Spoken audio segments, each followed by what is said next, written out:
and the thoughts that are positive that reinforce that. So when those two overlap, it has a great mindset. If I believe I can do something, but my brain's like, no, you can't. Are you sure? You're stupid. You're weak. Well, yeah, the mindset's weak. I don't get much done.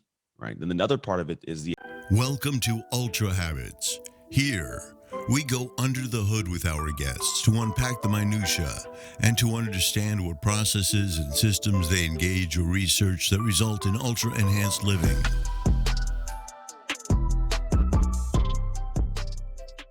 Howdy guys, it's RJ Singh coming to you from Ultra Habits. It is Monday morning and I wanted to take the opportunity to introduce our next fantastic guest, Anthony Trucks out of California. Now, Anthony is a former NFL player, super driven, super introspective, just a really, really interesting guy. Now, Anthony's story is quite interesting. He grew up in foster care in California and was acting out throughout his whole youth, and really was getting into lots of trouble. And he had a bit of an epiphany, an aha moment, which we actually unpack in the interview.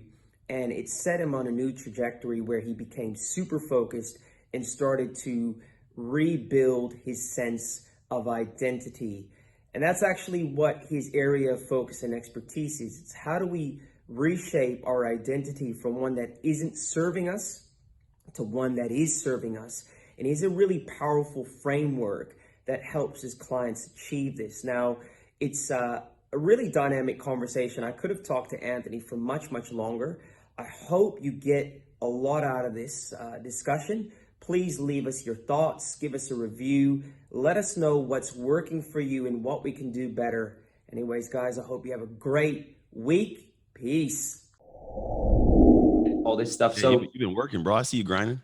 oh man, I know your life story, bro. There is so much depth to your story that I could spend 3 hours talking to you about that shit, man. It's crazy. And you know what? Like, I feel this weird connection because we grew up in the same place. Yeah, Bay Area. Yep. Right. You're talking about Martinez and all the stuff you were doing there with the foster care. Like, it's taking me back to juvenile hall when I was in Diablo unit running around, like I've got such bad memories of Martinez, man. Like, that city. Yeah, dude, I'm the same. I tell my wife, I told her for many years, I'm like, I don't like being in Martinez. The thought of because I still know where that building is that my mom used to not come to visitations. I used to sit there all by myself crying. I can remember the layout of it right now, dude. It's weird. I don't like Martinez. Not a big fan of it myself. No, it's a bit like Brick City when you're there anyway, right? Like, everything there has to do with like judicial, legislative, courts. You know what I'm saying? So, Anthony, thanks for coming on the Ultra Habits show. There is so much that we can unpack in terms of your story, but we don't have the time. So I'm going to jump straight into your message. So one of the reasons I really resonate and find what you talk about to be super, super relevant and deep is that you're talking about habits being a function of your identity. So identity is deeper effectively than the habits, as I understand it, in terms of how you articulate it. Now, can you talk a little bit about identity and the components that make up our identity? Yeah. So I wouldn't say that that identity is deeper than habits. It's interesting because habits will lead you to an identity. Like you've heard before, you are what you consistently do. I think the interesting thing is most people don't think about what they do. They just do things, or they may borrow some things here and there. When I look at it, I have this kind of structure I call the ideal identity. It's the compromisation of all the things we're talking about, but it's comprised of your beliefs, your thoughts, and your actions. And those things kind of create a Venn diagram where they overlap a little bit. So where my beliefs are, it's like, what do you believe is possible? Who do you believe you are? What do you think the world is about? What do you believe about money? What do you believe about love? What do you believe about sex? Like, what do you believe about, right? And so all these things are things that we're inherently put into our identity early on. And we run our life from those parts of the beliefs. Then you have the thoughts that run in your head. When I see something, what do I think? Unconsciously, not what do I consciously think? Like if I see somebody doing something, what is my thought? Like if somebody cuts me off, do I think that they're in a rush to get somewhere? Or do I think they're cutting me off and I got to get road rage, right? My thoughts. Where the two of those overlap, I look at it what's called your mindset, which we all know about.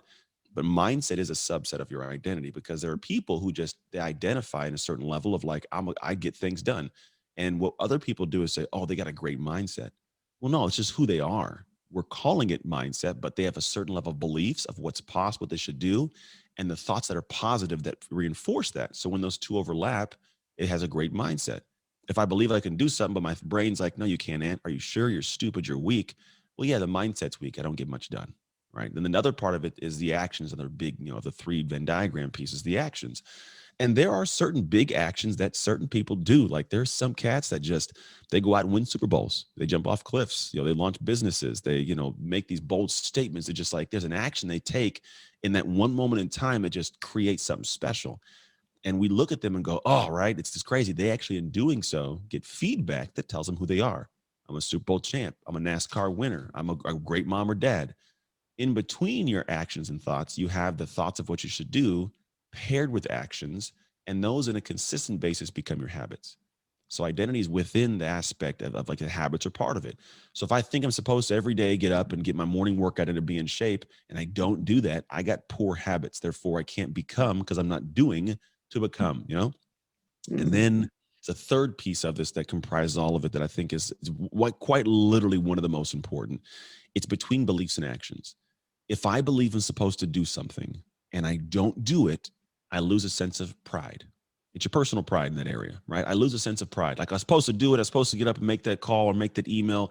But I want to grow my business, man. I got to make these cold calls. I got to reach out to people. I know I'm supposed to do it. I believe it, but I just don't do it. And I go, oh, see, you suck a little bit, Ant. What were you doing, right? But when you do it, I believe I'm supposed to do this and I do it. Oh, I get that chip in my shoulder. We call it confidence, ego, pride, right? You get that sense of self, and that's a special one, because here's the truth. You will not settle for less than you believe you deserve. We don't as humans. That's why A-listers don't marry, people that aren't A-listers, most of the time. Like, it's like, I'm not settling for something below my level of desire and what I believe I should have. And that's where pride sits. I take the actions and I believe I should. The pride bumps up. I feel good. I won't settle for less, which means I'll fight for what I deserve. I'll fight for the job. I'll fight for the relationship. I'll fight for the career, whatever it is. I'll fight for it in tough moments because I know I deserve it. I know I believe it. And what's unique is when people, the same thing applies to people who don't have much pride, they'll fight for what they deserve. Unfortunately, they think they deserve far too little, because I didn't take the actions. I didn't build the pride. And I will actually, his thing, when people start getting success, they'll fight to go back down sometimes. They'll fight to stay small. And so I think of the identity, it's a comprising of all of these beliefs, thoughts, actions, mindsets, habits, and ego. And if you have all these things in a good fluidity, a good rhythm, you create a powerful, ideal identity for what you want to accomplish. Ideal is, means perfect. The perfect identity for the dream that you have, the goals you want to achieve. But you can't get those if you don't have beliefs, or you don't take the actions, or you have bad habits. Like, they need to all be in sync.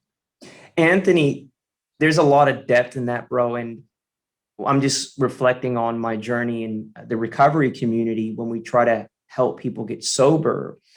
And what we typically see is people will hit the eject button before they start to get that positive feedback. So I guess what I'm saying is, when a person hasn't yet created the right habits and they're not yet moving into that identity, how can you keep that person on the path when they don't actually have the habitual infrastructure and they're not yet in that identity? Because I see the interim piece, that there's a gap there. Now, is that from their own desperation, or can you actually help foster that? Yeah. You got to clarify what that is. And it's true. There is that in between where I'm not quite there yet. But I know I'm where I'm at. Like, how do I get the drive to go? There's a way that I look at my life. So I tell people, you got to fall in love with the day, not the destination. So I'm going to kick that out. We're going to run up to it real quick. So this is the kind of process I look at. And this is the journey of all this looks. Yeah, you said that people aren't yet getting to that identity, but they actually are. And here's how they do it. We try something that we're not good at, or we're not, probably prepared for. We don't have any skill set around. We've never done before. We try this thing. And typically, if you've never done it before, you get to a moment of trying it and you get immediate feedback that tells you you're bad at this. You're not doing a great job. And it hurts. We'll call it a 10 of pain, 10 out of 10 of pain. All this is horrible. This hurts. I don't like the experience of this. And like you said, most people evacuate the situation. I don't want to subject myself to this because I'm just experiencing pain. It's not going to work out. Why try it again, right? And it keeps going over and over. And this is what I tell people. In that moment, you were given phenomenal feedback. You learned something. You didn't know you learned it. You just, all you thought you felt was pain, but no, it came packed with a lesson. And what you did is you took that fresh lesson that's in your head and clear to you, and you ran away from the situation. And then what happens is a month from now, 2 months from now, you forgot about it. And when you think about going and trying something again to get better, you forgot what that is. So you got to subject yourself to the 10 of pain again. Here's what I tell people. You do something, you get the lesson. The time to apply it is right now, immediately. And you don't feel like doing it because your emotions like, I don't want to feel that pain again. Are you kidding me? Like if I was a guy getting on stage and I bomb on stage, the last thing I want to do right now is get back on stage. You know, if I'm a comic and I bomb, I don't want to go back and tell jokes. But look what you got it right now. What went wrong? What happened? What killed? Okay, go back and do it again. And you go back and do it again. And listen, RJ, it's not going to be a 0. It's a 9.5. It still hurts, right? But it's a 9.5. And here's a little bit less. And then you go back, and some people at that point disappear. Some stay and say, let me take this lesson. Oh, okay, do it again. This is the time when people say, you got to be crazy. Are you a masochist? Why do you keep subjecting yourself? You suck at this. Why do you keep doing it? Well, because it was a 10, but it's a 9 now. And you do it again. And some people leave and some stay around. It's a 7. Some people leave. It's a 6. And it keeps going down and down. This is the journey. By the time it gets to 0, most people will assume, okay, I'm doing it painlessly. It's not the case. You're doing it immediately from 0 goes to joy. It's not something I hate doing anymore. I love it, right? When I first started speaking on stages, I was like, man, I'm deathly afraid of this, man. I'm talking to people at like parks because that's where I can get a speech at. It's just weird. And I was afraid and I got scared and I bombed and I lost faith in myself, but I kept getting back up. I kept learning a lesson and doing it again, learn a lesson. And why are you doing this? You're not a good speaker, Ant. No, I could do it. No, you can't. Look at you. You suck. But over time, dude, now, oh, I love to get on stage. I absolutely love it. People love that I do it. It's the same thing for relationships that don't seem to work out because you're not taking the lesson. You're disappearing, getting drunk, doing drugs, coming back. And like, you still keep dating the same person with a different name because you're not learning the lesson, you know? And so in the journey to your new identity, it's riddled with a whole bunch of moments you're going to want to leave, but it's also packed with hidden lessons that if you can just grasp them, learn them, and apply them as quick as possible, you shortcut the process of of progress you're looking for. Yeah, it's almost a skill, like being able to have the wisdom to understand feedback and leverage that feedback and move towards that feedback. I think it's a skill, like it's not magical, and you're 100% right. And that I think happens over time where you realize that you get illustrative examples in your life that when you move towards the pain, you get the win. And there's a lot of depth in that. So let's talk about the shift method. What is the actual framework you have that supports this transition, Anthony? Yeah. So the shift method was born of life and me breaking mine and fixing it. Right. That's how it should come from that place. I don't think it's right for anybody to tell somebody else how to run the race if they haven't crossed the finish line. So I crossed some finish lines in life, and I turned around and said, how in the world did I get through this race? You know, because some people get stuck on like the booby traps and never get past them in life. And for me, I realized that there's this aspect of my identity that I have a weird relationship with and a weird way of navigating. I always did, and I didn't get it. So when I got to a point of understanding, man, I'm a guy that I like to accomplish big goals. I play in the NFL and been on television and written books and stuff. But the thing was, I didn't get there until I actually made like a bigger shift to this guy I am now. And that came to understanding what in the world I was doing all those years, because like I'd bought the books and I'd bought the courses, but I still wasn't winning. My relationship wasn't any better, and I was like, what's going on? And I realized that like if I applied what I'd been doing all my life, it was shifting who I was. And so when I look at it, there's 3 stages I've always gone through. Always. C was the first stage. The C, shift, sustains the process. Most people will go to the shift stage because the shift's the action stage. We'll step into life and say, let me start shifting and changing things right now. Let me do it right now. And we start doing that work. And then what happens is you start climbing this ladder, and you get on the ladder, you huff and puff, climb to the top of the building and go, oh man, this ladder's leaned against the wrong building. Like I accomplished success in a place I didn't want to be. Like I didn't even, right, knew why you didn't do it and why you didn't get there is because you didn't see where you needed to go. So I always start with the C stage and I go, look, we're going to go back and take a look into the blind spots that you don't want to look in, that hurt your heart, that your friends have been telling you about for a while, that you keep trying to cover up and think they're not really issues, right? It's the stinky fish in the room. We got to take a look at those and see them at a depth where you go, oh, okay, I see who I am. And this does something special. It doesn't just give you clarity on what to do, right? Because I think that's what people see is like, oh, I now I know what to do. That's not the key. It gives you an opportunity to dream bigger than you thought you were supposed to. Because if I think I'm stuck by this, well, I don't have a vision that inspires me. I don't even do the shift work in the first place. I don't even really go to that level. I think I might, but I might, might not. But the moment you're like, oh, I've been stuck because I'm really poor at communication. So if I get better at that, maybe I could become the CEO and launch this and build this and do sales. Oh, now I get different dreams. So now when I approach the shift stage and I do the work that I have within the program of actually shifting your identity, it's pretty much like resetting your rhythm as a human. It's action oriented, it's habit oriented, all the things I talked about. We work on all of that. But the byproduct of all those things, it is more money, it's more notoriety, it's more joy, it's more happiness, better relationships, better health. It's a life you want to live. And when you come to it with that and you do the work, you transition into a whole different person, man. Like it's you come out of this stage being this person that shifted into a place of any kind of success. And if you look at anybody we know at any level of success, they all have these stories, right? Oprah, Tony Robbins, Ellen, Jim Carrey, they all have these stories about like, I was this guy, and then I'm here, right? What happened? I had this moment. I made this thing. I did.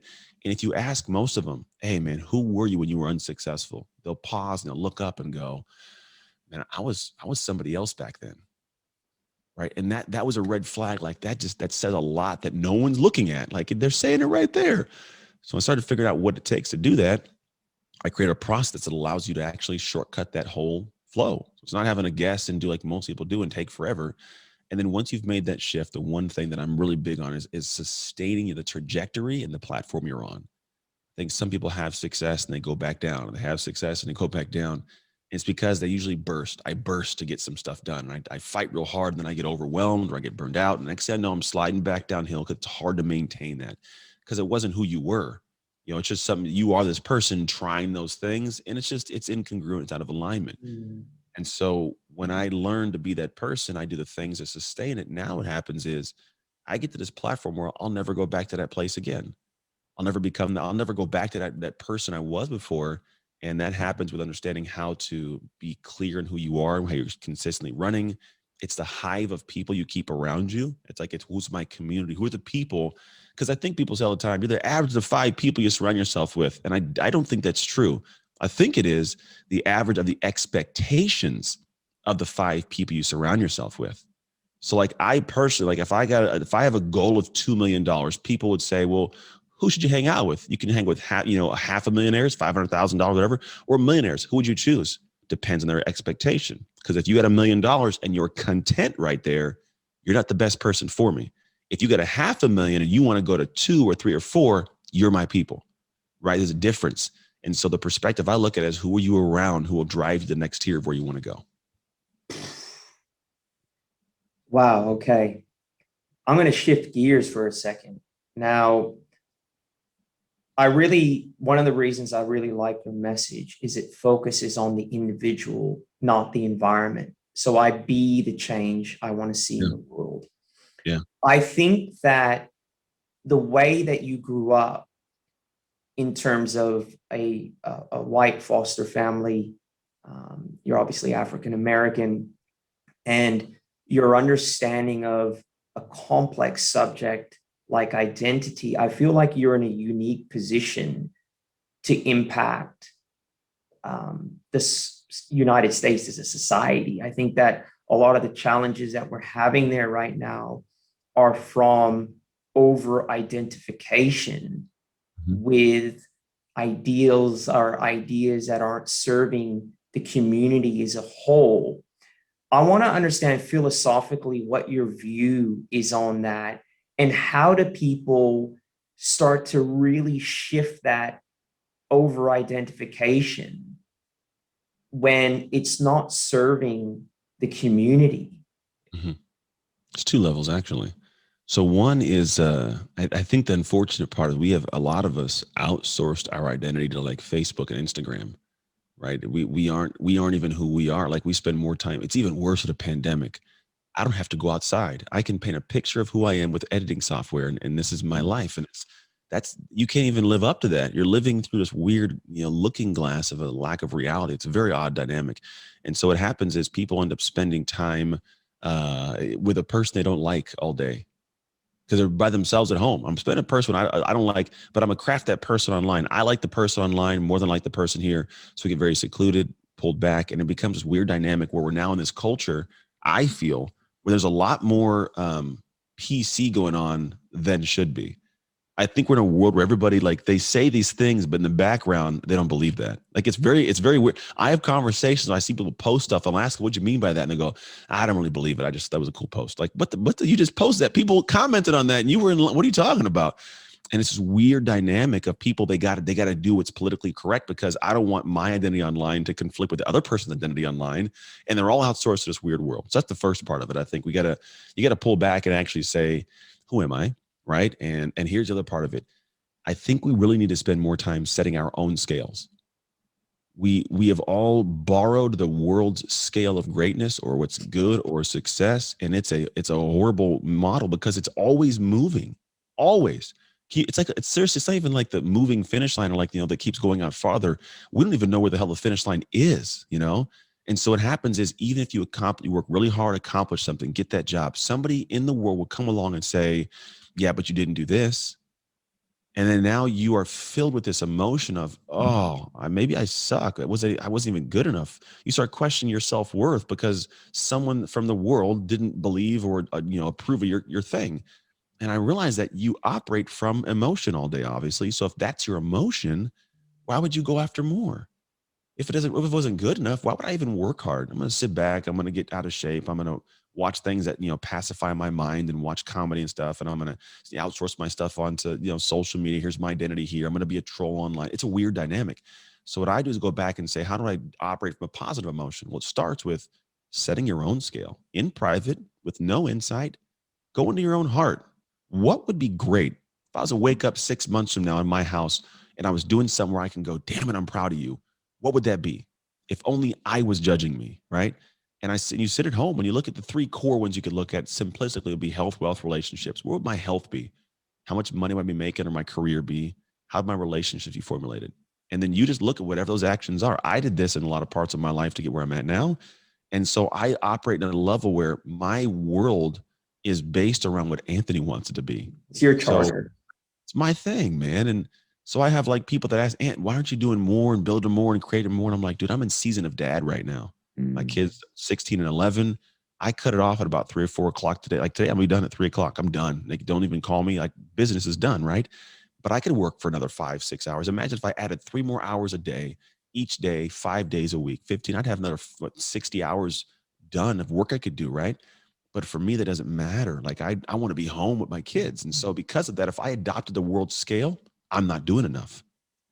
But I got my own scale, man. So I feel good about what I'm doing. I'm not worried about you. And people say things, they come, and that's totally fine. It's your own prerogative. But I'm doing me. And so because of that, I don't have to worry about the outside world's view of my identity, what I see, what people say, what society's going on. I live in my bubble. And the crazy thing is, lo and behold, I have success that other people want. They want to have more time, more money, more peace, more joy, better body. You can't get that if the world's tugging you left and right, giving you some new scale to chase. Oh, that's beautiful.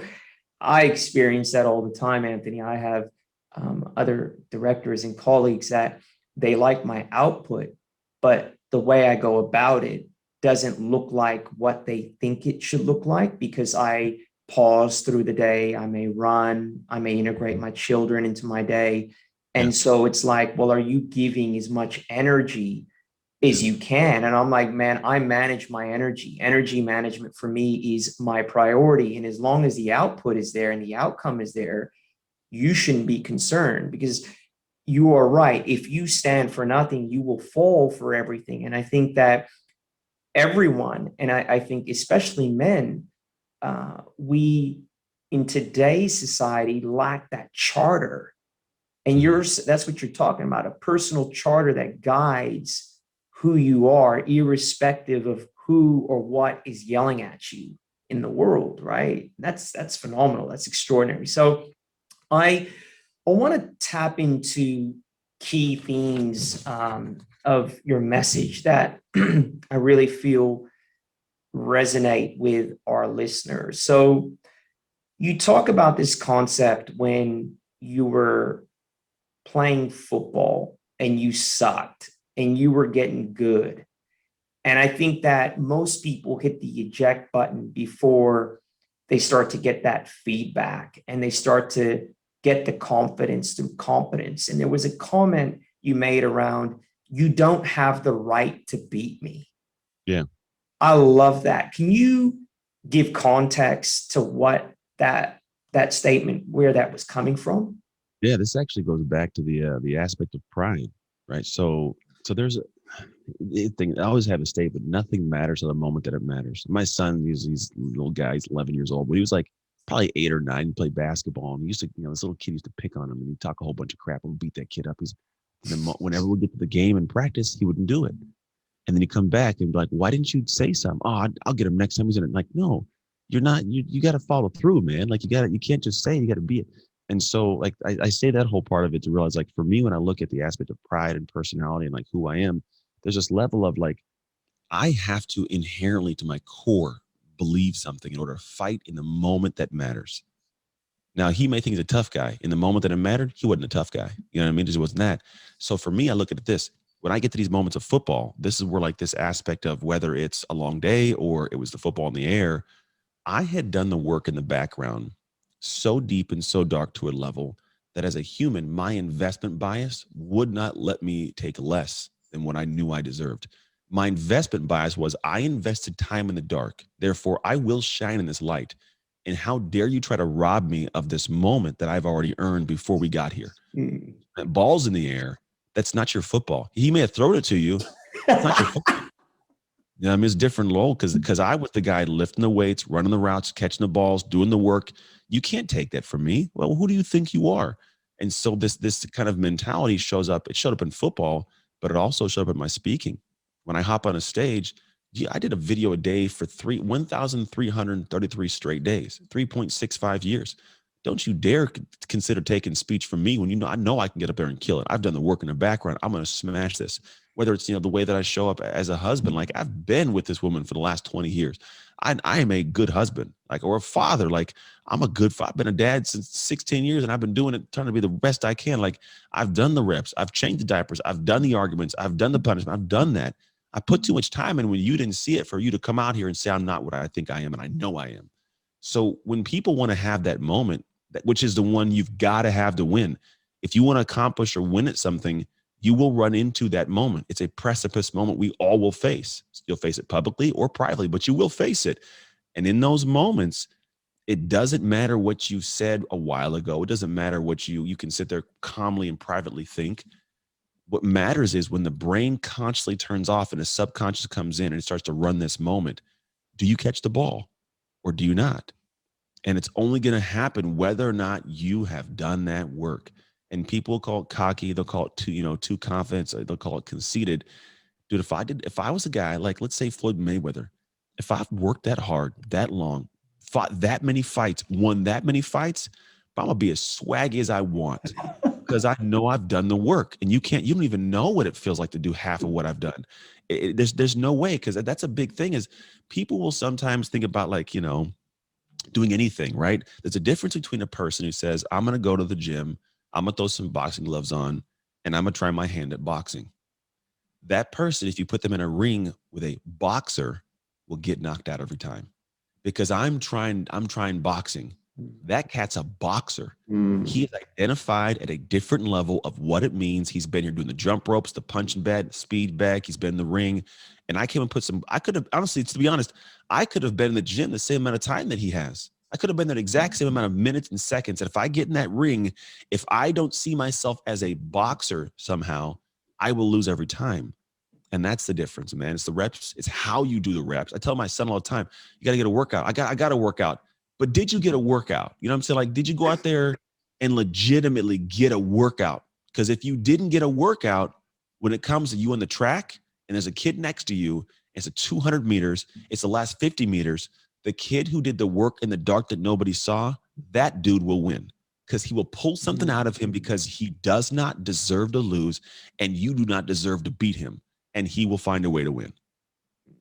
As they say back home, the people selling wolf tickets will get found out, right? Like there are people out there that can talk the talk, but you put them out there and they won't be able to walk the walk. And there's a lot of power in what you just said, and that dovetails into another comment you made, that you put in the actions and the emotions will follow. I think it's a powerful statement because I think a lot of people are waiting to feel a certain way.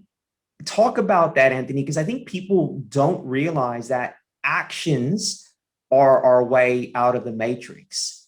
They are actually what then pulls our behavior, our mood, our emotions in line.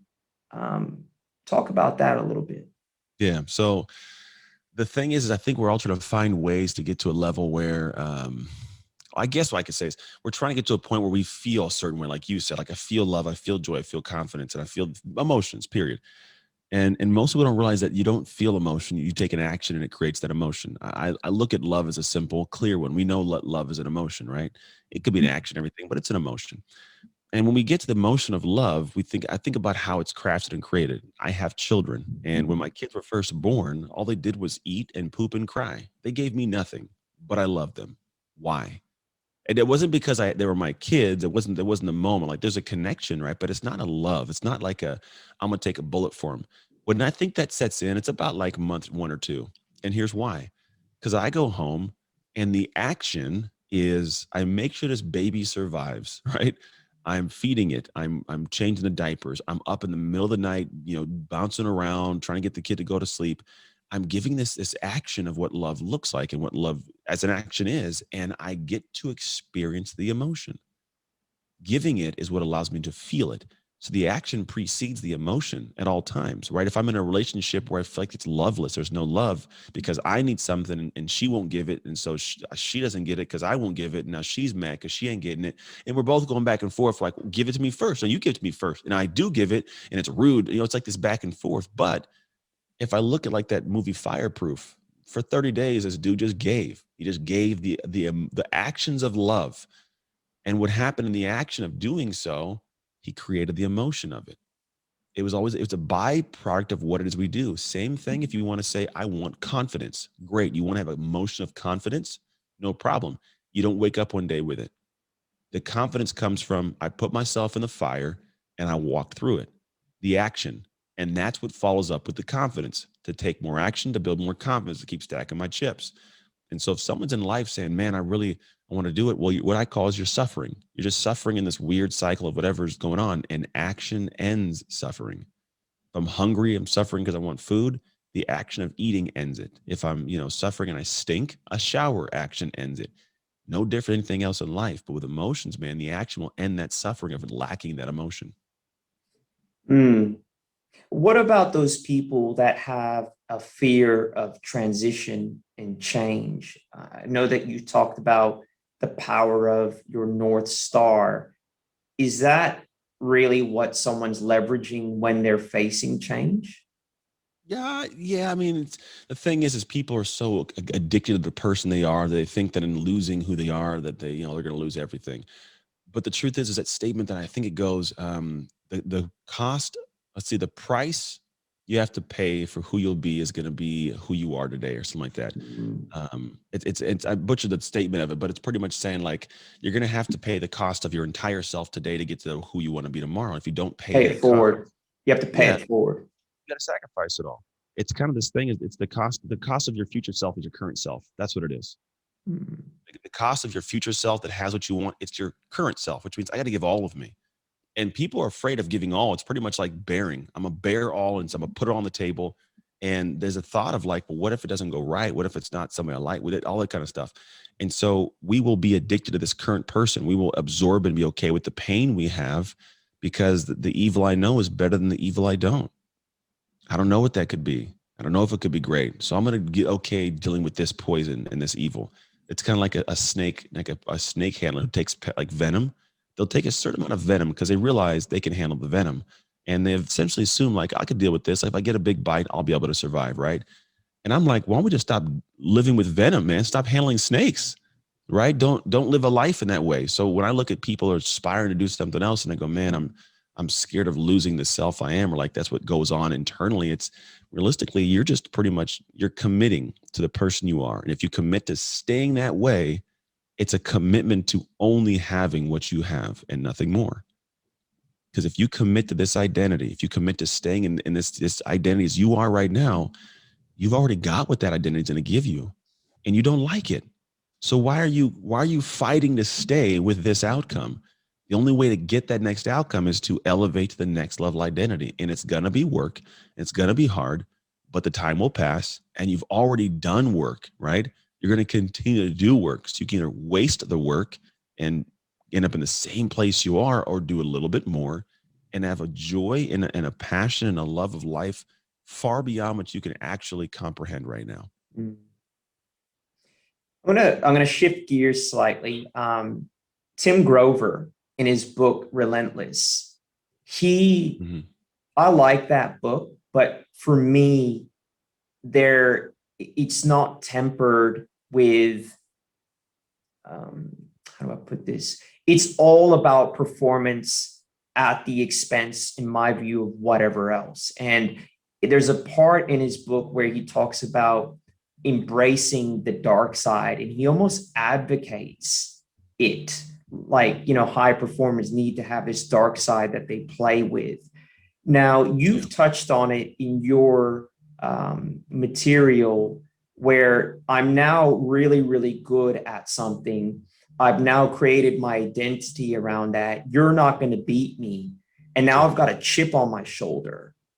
Now, is there a way, because that chip on your shoulder starts to bump a lot of people around you? Yeah, it does. Right. Now, someone like Tim, I believe, would advocate that, because his ultimate pursuit is high performance at the cost of. That's the way I perceive the book. How would you negotiate that if you're coaching someone in regards to, do they find a more graceful motivator? Like, what's that step after they've got the chip, but the chip isn't working because they're fucking pissing everyone off, and like what's the go there? I think some people have to determine what they want their life experience to be like, right? Because if you've determined your ideal identity isn't worried about, friendships, then do what you do to have success and make money. Be Steve Jobs, right? Do your thing. It's totally Right. cool. So again, it's going to be your own prerogative at all times. But I do know that there's an aspect to where you're going to have that heck place. And to be honest, I find that acceptance is an interesting human need. We need to be accepted by certain groups. So like these acceptance factors, like we'll make adjustments and we usually won't, like you talked about a moment ago, like change. Sometimes it's fearful to change because I lose the acceptance from the current peer group I have. And there's also a fear of entering to the next level because I'm not there yet. So if I leave them and they won't accept me just yet, I'm in a limbo by myself. I'm in a weird purgatory and no one wants to be in that purgatory, right? So I'd much rather stay where I'm at with these people because, again, I know these people and I don't know if they'll accept me over there. So I'll just kind of stay funky. And so what happens, people don't branch out. Now, what you're talking about is saying like, I've made the commitment to go up and I'm starting to bump shoulders and people are getting pissed. I'm all for that. Because let's say your wife, though, let's say the people that matter, let's say that Anthony's drive for success and the chip on your shoulder that nothing is going to get in my way starts to impact the relationships and the people around you that matter. Let's wrap that context around the question. Love it. It's a smart way to do it. So I would look at it as it depends on what you want for your future. So there are some people who say my family's going to take a back seat to my career, and they'll send their kids off to boarding schools and their wife and she'll just be home whenever they get home, right? That's totally their prerogative. Would I do that? Hell no, it's not my thing. I enjoy the family time. I am not looking to be a guy that changes the entire world. And that's okay. Like someone may hear that and go, oh, I feel bad. You don't feel bad, or you're not mad at me. You are having to contemplate what your version of success is and you're throwing it on me. And if I don't attest the same, then you have a problem with yourself, which is very weird. So for me, it's like, dude, just do whatever you want to do. But at the same time, I realize like there may be some things where I feel called. And I've had this happen in my marriage where my wife's like, I don't know what you're doing. A job is a job. I'm like, a job is not a job. A job is something you do for a long time. And if it doesn't either give you something you really want to do, something you really want to do, or you find joy within it, I don't think you should do it. And she is a person built around, you just go to work and you come home and you turn work off. And I'm like, I am my work. It's a difference. So I do live part of this. And for me, it is important to have a great relationship. So I know that, and I find my good balance in between. And so there are things I do that do bump her funny. They do like a little bit odd. This, what I do on social, how I talk about our personal stories. She's like, I could never do that. I'm like, that's cool. You can never do it. But here's the thing. You want me to be happy when I come home and be in a great relationship. And I have to go and do that to be happy, to come back to the relationship happy. But those are important pieces to me. But for a lot of people there's a part where some people they have this deep entrenched calling that is beyond a level where they can turn it off. And for them, that's their prerogative. And they may bump shoulders and bump, people out. That's going to be part of it. But I also know that sometimes, is my perspective, when you find those people, they can still be balanced if they just have a crew of people around them that are similar or get it. And you may have to get rid of certain groups of people that you don't feel accepted by to find new groups.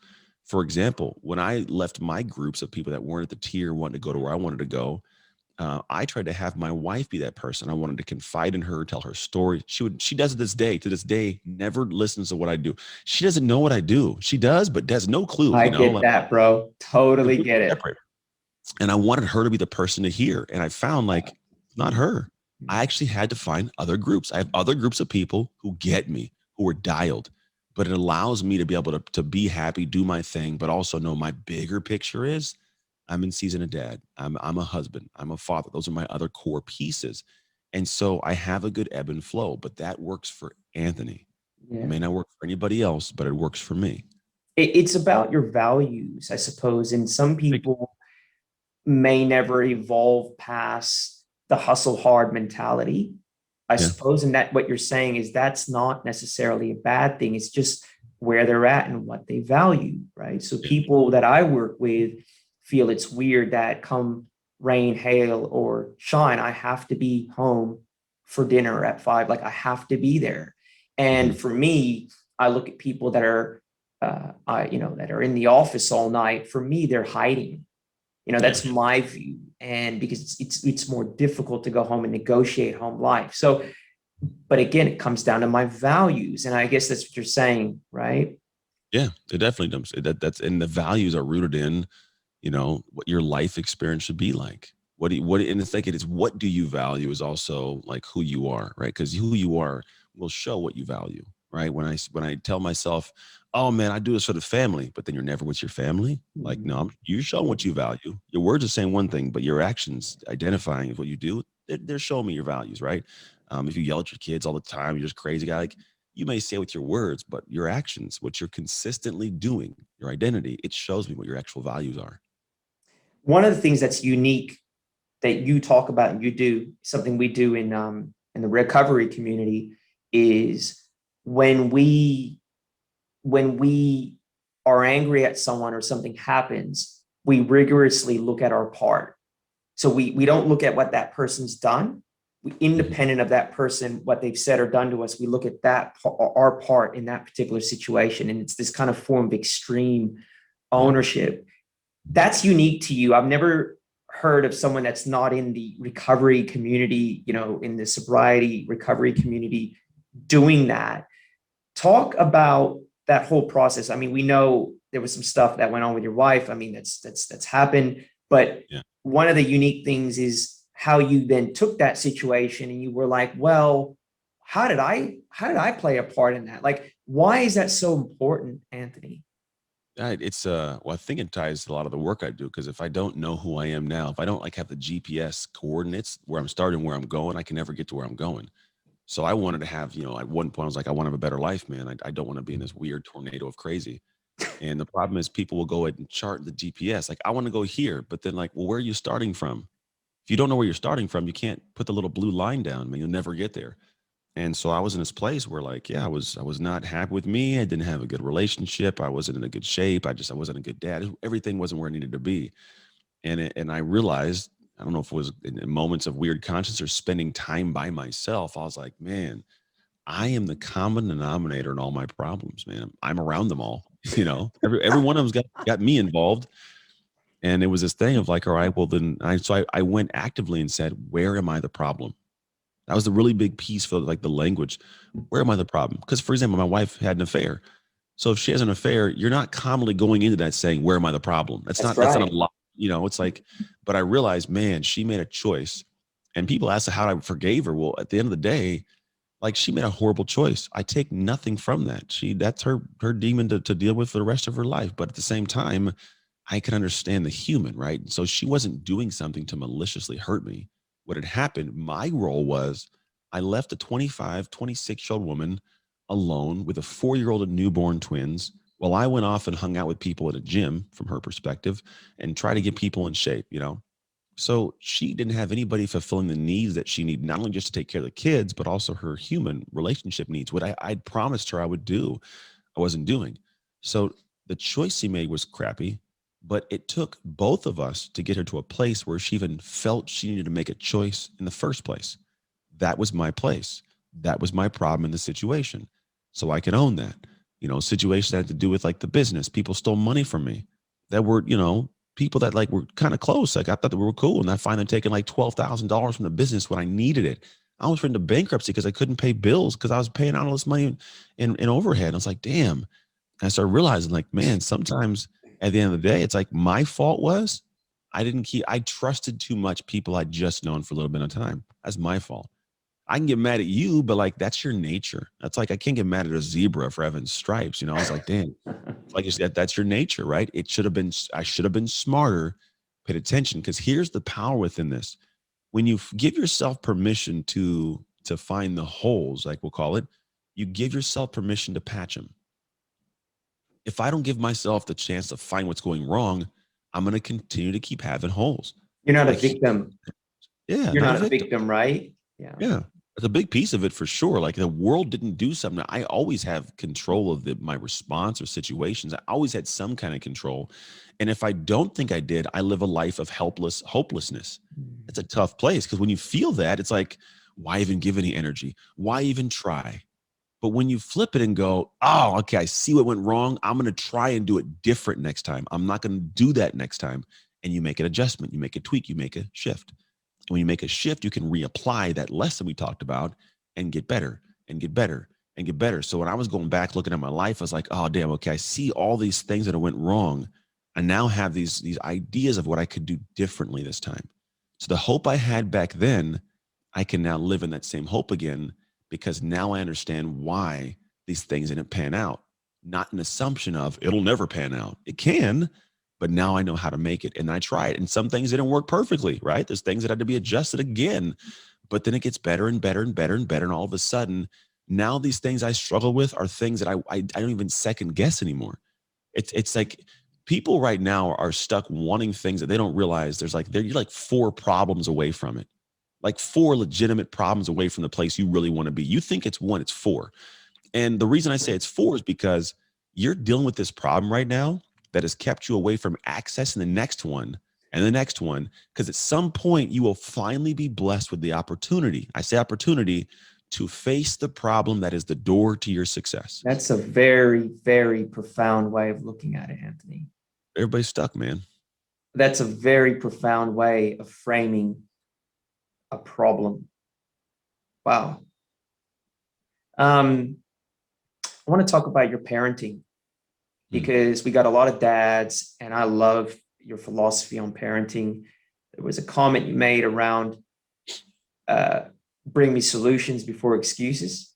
Yeah. Which I think is self-obvious in terms of what that means. But I want to talk about the piece where you say, stop robbing your children of their hardships.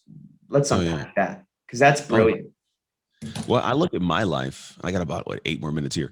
I look at my life, and I tell people all the time, like I don't like what happened to me, but I appreciate it, man. Like it's literally made me. There's this perspective I look at of a quote that I heard, and the quote is, "A smooth sea makes not a skilled sailor." So if I ever go into the ocean, I don't understand how to handle storms. And I find that people, what they do is their parents coddle their children and they make things easy. and they get to be in their 20s, they get to their 30s, and what happens is they've never navigated rough seas. So the moment a storm hits, they have more responsibility than they did when they were a kid. But with all this responsibility, they fall apart. So now you have way more detrimental aspects of your life happen. Maybe you lose the job, the relationship, the parents, the kids, the career, the house. You got way more to lose. And it wasn't because you weren't capable. You just weren't given the problem early enough to deal with it. So when I say don't rob your kids of their hardships, I need my kids to understand what it's like to be told things you don't want to hear and have to do it anyways. Like I need my kids to understand what it's like to be able to have a conversation and when it's a little bit fearful in public to ask for something, right? The other day, my son had to go back to Mod Pizza and tell him to remake his pizza. He's 16. He's like, really? I'm like, yeah, bro, go do it. I don't know. What if they go do it? Because he needs to understand how to have a hard conversation, right? These are hardships that we need our kids to have because if I want to be able to lay my head down when all my kids are gone and be anywhere I want in the world and have peace, it's going to be because I know in my heart they've experienced enough hardships and navigated enough of them to where they can handle life, right? Because if not, then I'm just waiting for a phone call when something goes crazy because they couldn't figure it out. And dad, I lost my job. And dad, she left me. Like, like all those things. Well, why? Well, I was doing, no, you know what it was? You didn't know how to deal with like having a hard conversation because they were doing something and you didn't say anything about it and it kept happening and you got resentment and then you started doing crazy things and they got pissed and then it all fell apart because you didn't have a hard conversation because nobody taught you. Right. So it's weird exponential extrapolation. My wife hates that I do this, but every moment I'm looking through life, I'm like, they're going to spend far more time as adults. And she thinks I'm like a little bit tough. And I'm the disciplinarian. She's not. She's super easy. She's the friend. And that's cool. I get it. And I'm not like crazy. I love my children. But at the same time, like if I set a rule, bro, I'm going to hold you to the rule. Like, do we agree to it? Yeah, then that's the rule. Do I really have to do that? Yes. I told you it was going to happen. So I got to do this now. Because if I don't, you're going to get to a job, have a boss ask you to do something, and you're not going to do it. And you're going to be like, well, why'd you fire me? Like, you know? So it's just little nuance I look at. But yeah, you can't rob the kids of their hardship. They need those to be functional humans later. Man, that's brilliant, man. Look, we'll close there. I think that there's a lot in this conversation, Anthony. Where can our listeners find you, man? Yeah, man. If you go to Instagram at Anthony Trucks, or if you want to just kind of message me directly, go to textanthony.com and you can join the daily podcast I do and just get text message from me or just communicate back and forth. All right. All right, Anthony, we'll leave it there, man. Again, thank you so much for your time. Really appreciate it, bro. Very welcome, man. Appreciate you.